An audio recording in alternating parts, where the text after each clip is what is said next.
Bonjour à tous, donc dans ces deux nous allons voir les propriétés privées contre les propriétés protégées. C'est parti. Alors de retour directement dans notre éditeur de code ici, nous allons maintenant voir les propriétés privées contre les propriétés protégées, comme je viens de le dire à l'instant. Donc on va voir la différence entre les deux, vous allez voir que ça va être très simple, mais la première chose qu'on va faire c'est activer le formatting. Donc c'était probablement déjà fait pour vous, si vous ne l'avez pas désactivé par défaut. Et donc ici, lorsqu'on va sauvegarder, ça va automatiquement en fait formater notre fichier. Vous pouvez voir qu'en fait, juste les parenthèses et les crochets ont été déplacés afin de rendre la lecture beaucoup plus simple. D'accord? Donc maintenant je peux zoomer du coup. Et donc nous allons maintenant créer notre propriété privée. Donc on va mettre ici private underscore first name string égale, on va mettre lol. C'est donc une importance qu'on met à l'intérieur.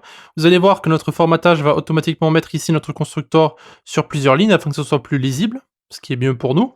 Et maintenant, ce qu'on va faire, c'est vouloir en fait accéder à ces différentes données, donc à l'extérieur de cette classe ici. Donc on l'a déjà vu, mais pour accéder à une propriété privée, on va devoir utiliser get, d'accord? Donc get first name.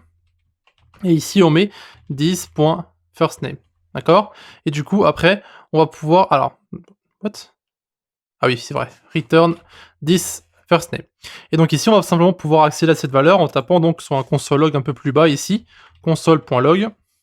Et du coup, ici, on va mettre simplement user1.firstName.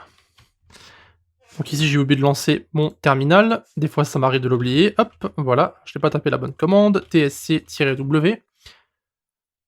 Voilà. Et du coup, ici, maintenant, si on rafraîchit notre navigateur, vous pouvez voir que nous avons accès à notre propriété firstName qui est donc ici. D'accord? Maintenant, encore une fois, imaginons qu'on veuille y accéder, mais via la deuxième classe, donc la sous-classe en fait, la classe enfant si vous voulez.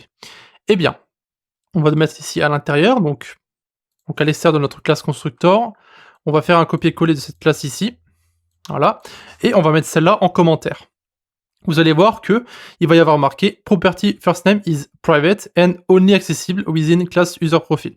Bon anglais, je sais, mais en tout cas, ce qui se passe, c'est que vu que la propriété est privée, même si la classe récupère les différentes propriétés de user profile, eh bien, vu que la propriété est privée, on ne pourra pas y accéder. D'accord? Eh bien, ça, c'est la différence entre le mot-clé private et le mot-clé protected. En fait, une propriété qui est privée ne pourra être accessible que par la classe qui contient cette propriété. Mais si vous changez le mot-clé private to protected, ici, eh bien, vous allez pouvoir utiliser cette classe getFirstName et cette propriété privée, ou protégée dans ce cas-là, directement dans la deuxième classe. Et du coup, user1.firstName va aussi fonctionner ici. Alors que si on l'avait pas mis, donc si on n'avait pas mis ce protected ici, qu'on avait laissé privé, eh bien ça n'aurait pas été compilé et ça n'aurait pas fonctionné. D'accord?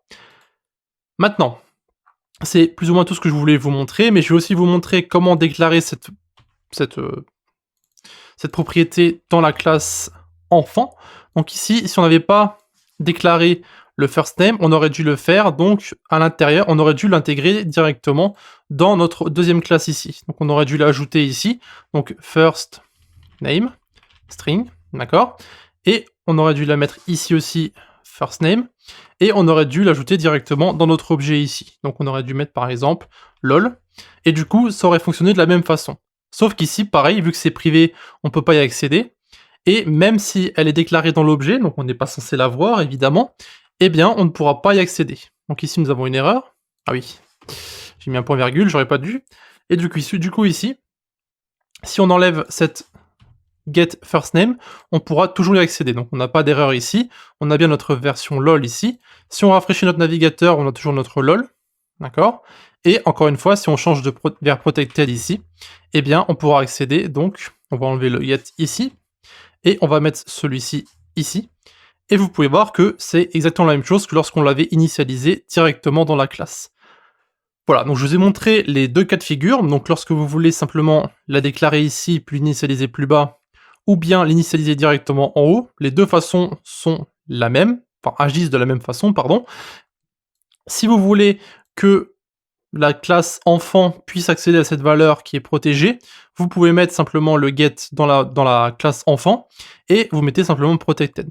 Cependant, si vous voulez que cette variable soit accessible uniquement dans la classe parente, eh bien, vous allez laisser private et du coup, vous devrez mettre votre get directement dans la classe parente comme on l'a fait au début de la vidéo.